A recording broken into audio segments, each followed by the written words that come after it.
guys, nakaluto na ba ang lahat ng dinner ng mga amo?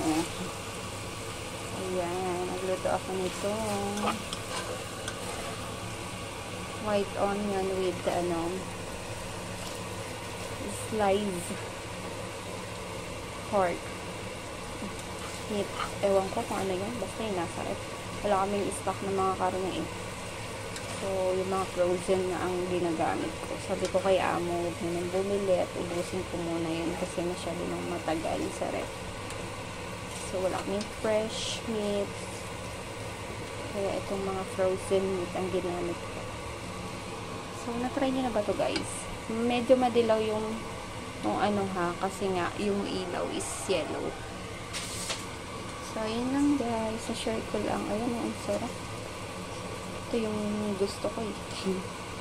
Yung maano. Ayan na nga, may abangers na. I will try one.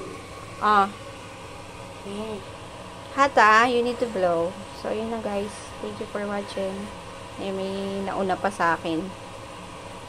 Hot. Good. Look at me. So good. So, yun lang guys. Thank you for watching.